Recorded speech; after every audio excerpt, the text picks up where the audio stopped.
Hi, Patrick. What does it mean to you being back in the college football playoffs? It means a lot to come back here and, reach our destination, and just keep on building the standard here. And we'll go over to Ralph Russo. Hey, Patrick, thanks for doing this. And wondering what you may have missed this season away from football with all the protocols and things that needed to be restricted because of COVID, miss friends, miss family, anything in particular that you missed that you would normally have gotten out of a season? Miss the fans, with college football without fans. But we had some fans in the stadium, but it's still not the same atmosphere. That's what I probably missed. Dennis Freeman with the next question. Hey, Patrick. What exactly is the iceberg, and how do you get yourself mentally prepared to meet that challenge? The iceberg is definitely is something where you got your ice cold in your veins, you're ice blooded, and when you're on the island, you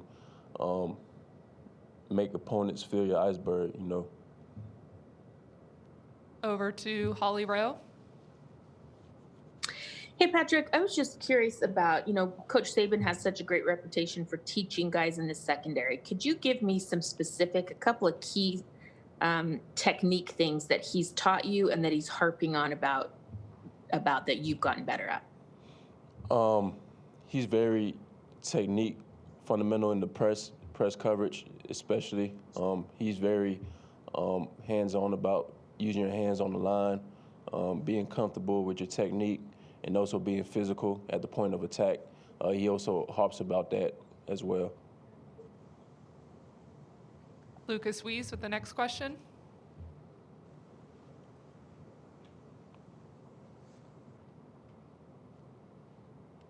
Sorry, can you hear me? Yep, you're good. Hi, Patrick. I know that John Meshie's on the other side, but what does he bring to the team on and off the field? He brings a lot of talent on the field, of course, but he's also a very hard-working guy. After practice, he gets on the jugs, works on his routes, do whatever it needs to take for him to be great. And you see that on the field from him each and every week. So he can only keep improving and getting better. Over to Michael Casagrande.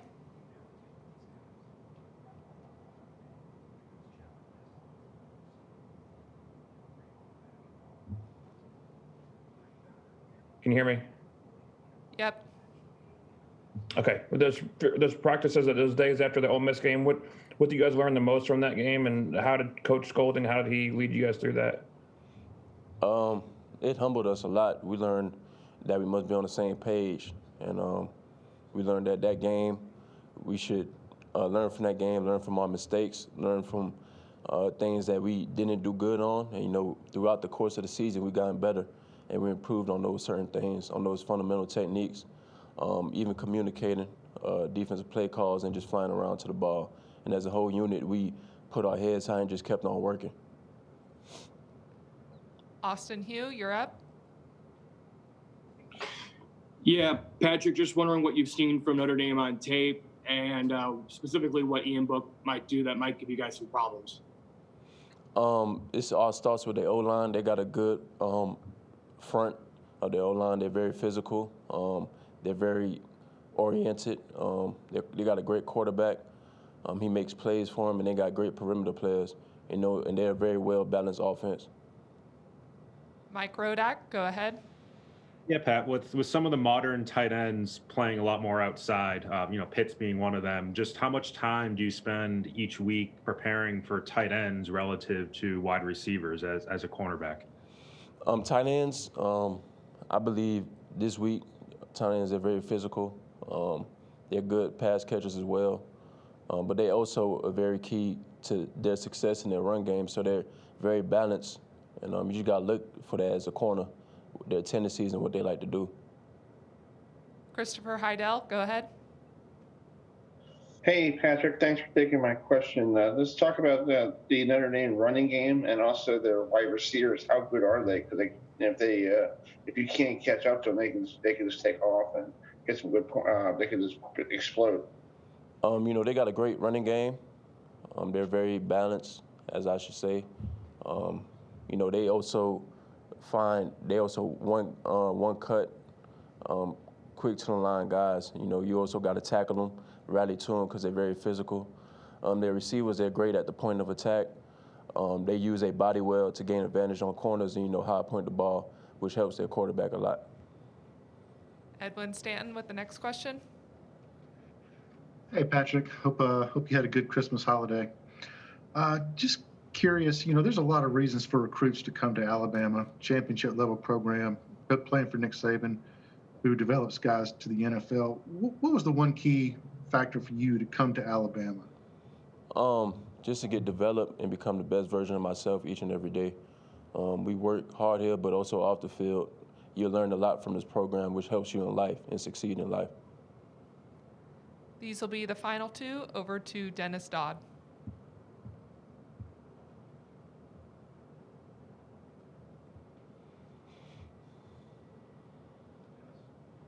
Dennis, go ahead. Yeah, you got me? Okay. Patrick, Pro Football Focus named you the best press corner in the country. I wonder what that meant to you, and how hard is that to train that way, to get that way, when you know that, one mistake and a guy can be past you? I'm very thankful for that mention and for that honor, but, it all starts with the work in the off season. The work you put in leading up to the season, that's what helps you get those accolades, but those accolades come from team success as well. So just thankful for the team and the coaches for helping me prepare and be the best player I could be. Final question for Pat. We'll go over to Steve Moulton. Hey, Pat, appreciate the time. To that point, if you could speak to, you mentioned the offseason and no spring, and now really have gone through this gauntlet since July. How different has it been on your body, and how differently have you had to take this with no spring? It's a very different process. Leading to the season, there's so much uncertainty, but you just gotta understand that you just gotta work hard and keep understanding your goals for the season. And as I mentioned before, you gotta work even harder in the off season for seasons like this. Yeah, Phil, what's it like going against Chris Owens, and what does he offer at the center position? Chris Owens, he's a great guy. I'm happy to see him step up after landing being down, and can't wait to see what he's go out and do this week. He does a lot for the D lineman. He give us a great look in the run game, also in the passing game, and he's just been great all around. This year round, and I'm just glad to see him step up and take on this big challenge. Aaron Suttles with the second question. When you look back at your recruiting class, that class of 2017, when you signed, did you realize how much talent was in that class? No, sir. Not until, of course, after we won a national championship my freshman year, and when I looked around. We did have a lot of great guys in that class, and it's starting to show a lot right now. Is there a mask up there? No. Nick Hamilton, go ahead. Hey, good morning. Just wanted to get your thoughts on what it means to be back in, playing the college football playoff as far as the school and the program and playing in the Rose Bowl game itself. I feel like it's a great opportunity for our team. Man, we came a long way. It's been not a long time, but it's been a minute for us. And I'm just happy to see us in this position to play for a national title. So I just hope we can just keep grinding it out, keep playing together as a team, and making something big happen. Ralph Russo, over to you. Hey, Phidarian. Away from the field, with all the restrictions and protocols in place, what did you miss? Was it stressful at all? Were there things in particular like that you really had to change your life that were difficult, or maybe more difficult than others? I mean, I looked at it like it was a challenge for our team, and I feel like as a team, we took on that challenge.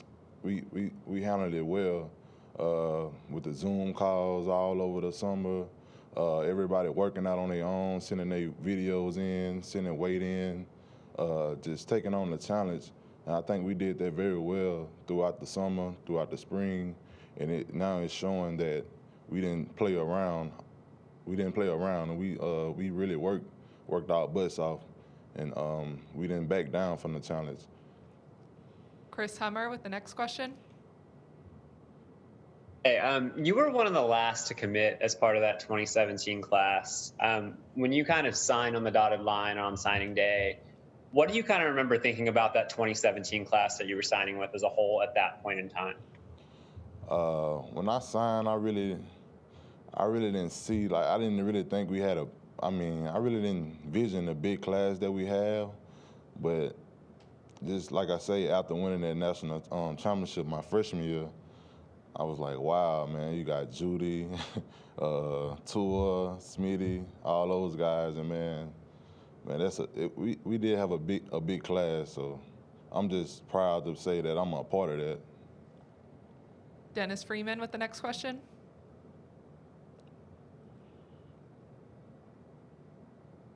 Can you tell me how important is it for you guys to match Notre Dame's physicality on the front line? It's very important because the game starts up front with the D-line, and we got to be aggressive. We got to be tough, physical, dominant. We got to match their intensity up front and just get a defensive spark. Also, the whole team. So it starts up front with us and just matching their intensity. Those guys are very good. They run the ball pretty well, got a good quarterback, and we got to get after them. Charlie Potter, go ahead. Hey, Phidarian, just want to ask you about Will Anderson and how you've seen him progress over the course of this season and really the way that he's played these last few games, racking up a bunch of sacks. Will's been great for us, man. He stepped up and he accepted the challenge as a young guy pretty early. I'm proud to see how far he's became. We knew when he came in he was going to be something special, and I'm just proud to say that he's shown everybody that he's he's old enough to be mature and he can roll with the big dogs now. So I'm happy to see him work. Austin Hugh, go ahead. Hi, yeah, just wanted to ask kind of follow up about the Notre Dame offensive line. What do you see from them on tape that makes them so good? Obviously, a lot of their players have won awards from the ACC and the AP and stuff like that. What about them specifically stands out? I mean, they're physical, and I mean, they physical up front. I mean, there's nothing too bad I can say about those guys. We just got to come out and do what we do best and play physical. Over to Michael Casagrande.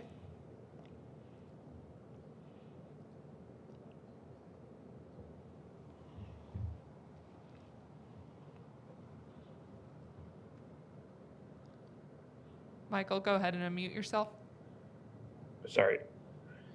Looking back now that you have the time to look back on that Ole Miss game, how much did that mean to the season, and how much did it change the way this defense played and the way it looked at things? I mean, I feel like the Ole Miss game, it really gave us a spark. We didn't play as well as we wanted to play, and we just took that game for motivation to get us where we at now. And we try not to think about that, that's in the past, but it is what it is, and we just got to keep rolling. Steve Moulton, over to you. Dylan Moses in particular, I'm wondering how big of a leader he is on defense and really what he has contributed this year in particular. Dylan Moses is a great leader for the defense, and he does a lot to get us going on the defense as a all, and we just need him to keep leading us throughout the season, this 2-game season. him just stepping up and giving it all he got. And we'll finish up with AP Stedham. Hey, good afternoon, Phidarian.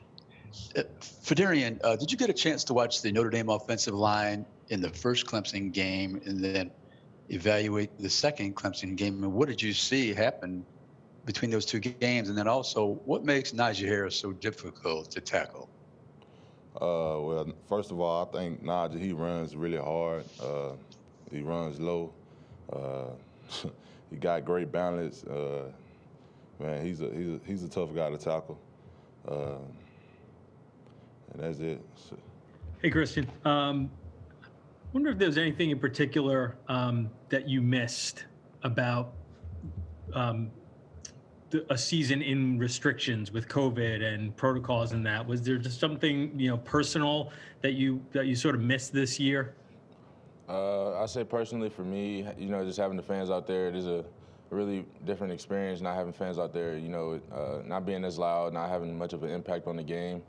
But I think that'd be really the only thing. There's not too much different that we do here besides, like I said, just being in the games, just not having as many fans.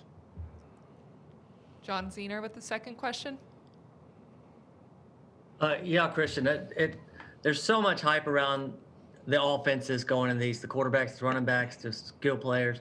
As a defense, how motivated are you guys to say kind of not on the podium, but on the field, hey, remember us, how we play defense here too, to make a statement as a defense once you get to the game? Every single game we go out, we try to make a statement.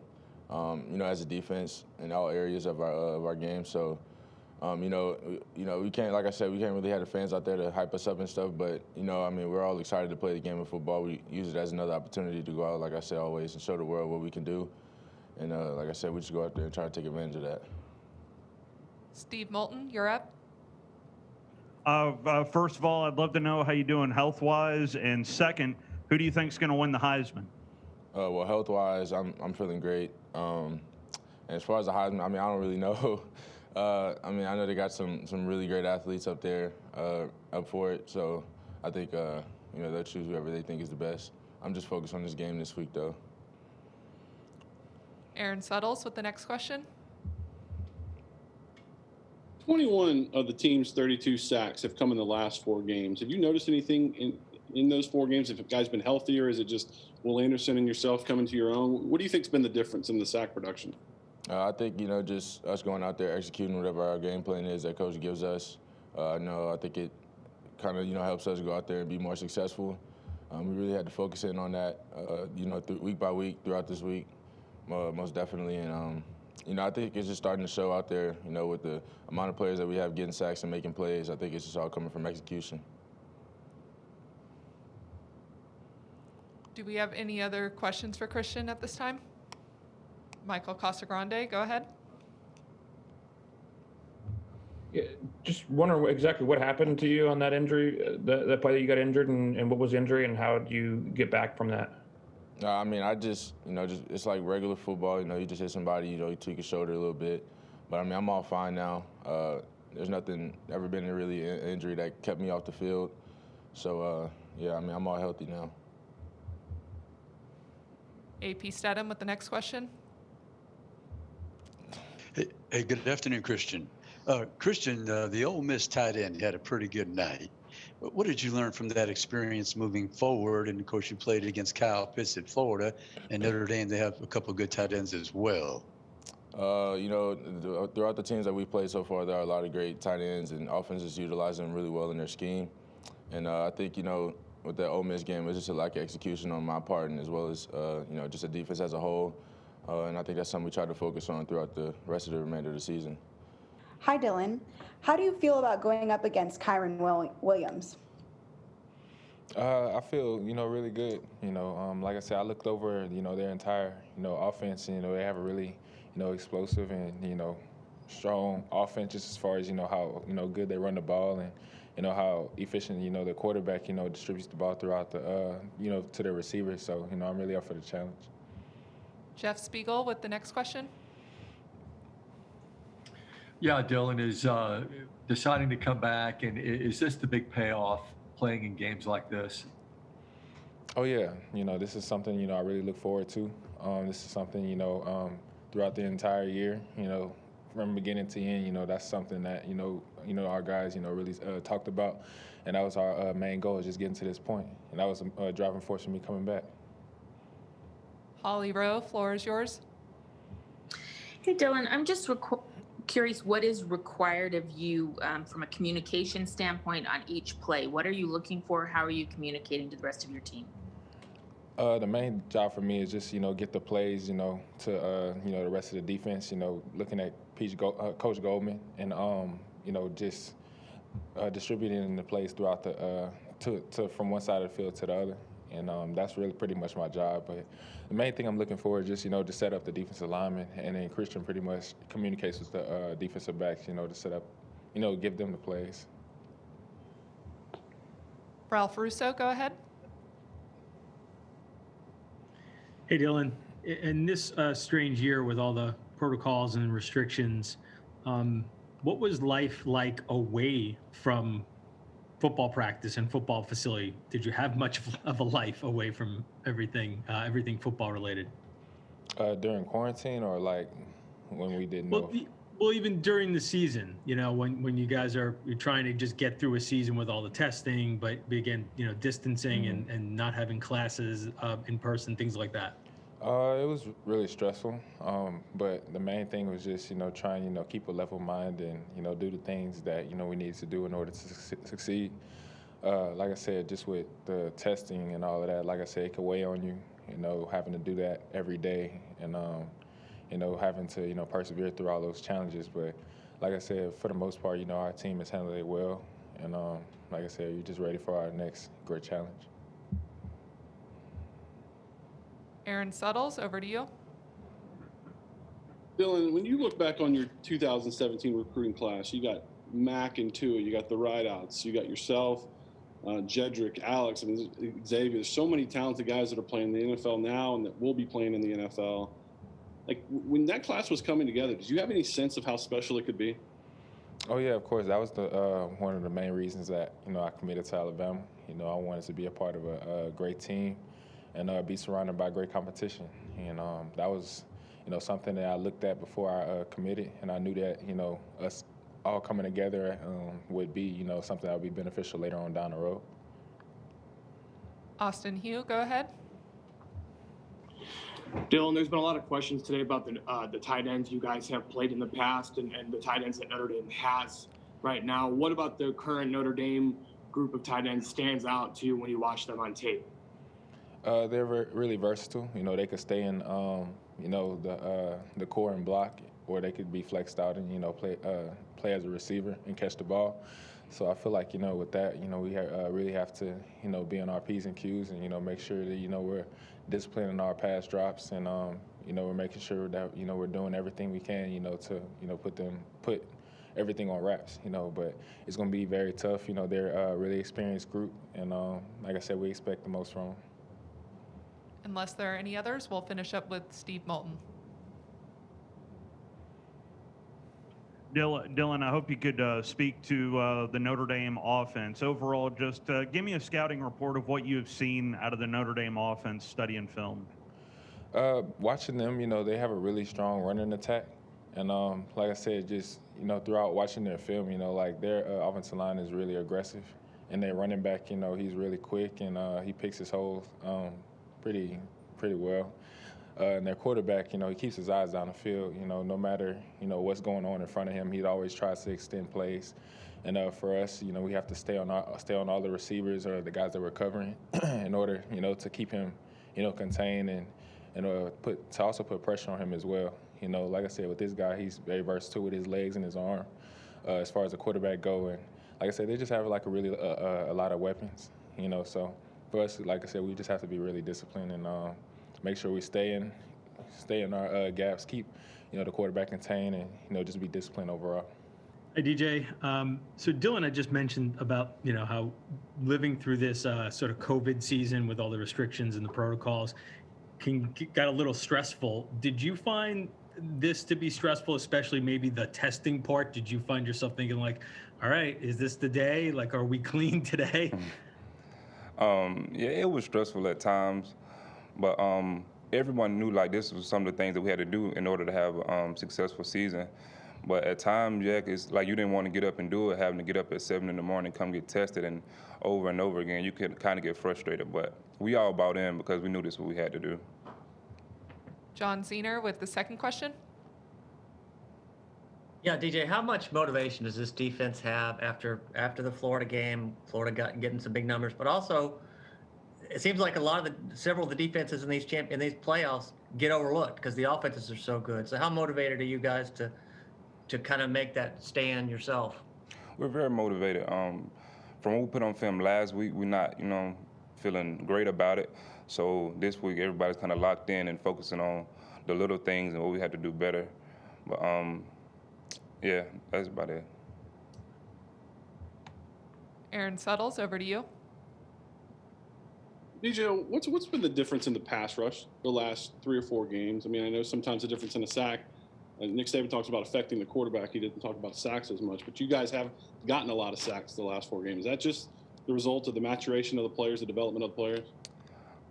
For the most part, it's just the executing the calls that coach puts us in, and everybody rushing together and doing their job, and we're getting the results we want.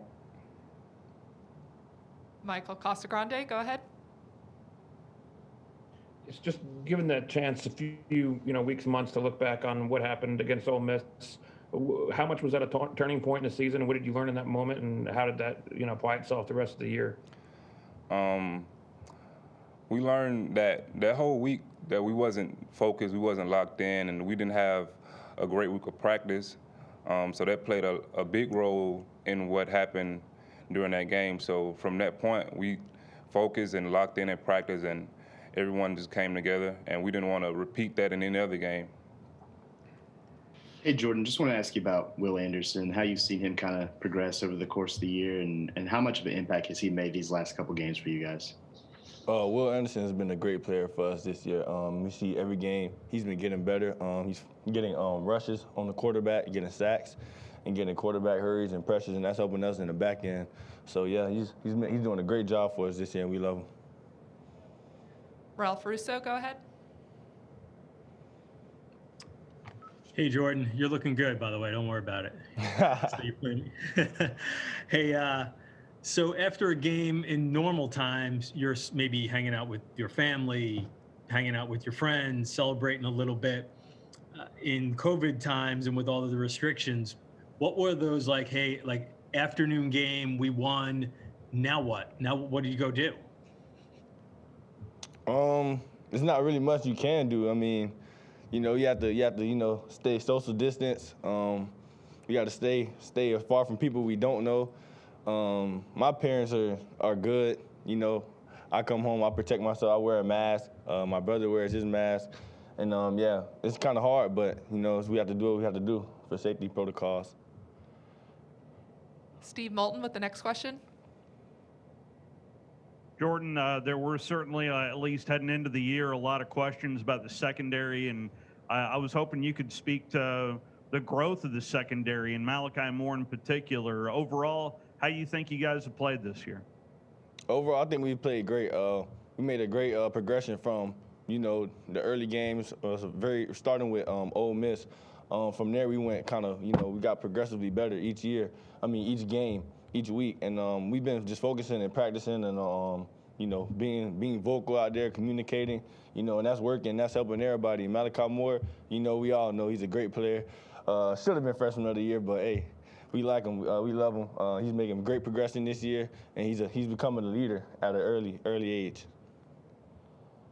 Michael Casagrande, you're up.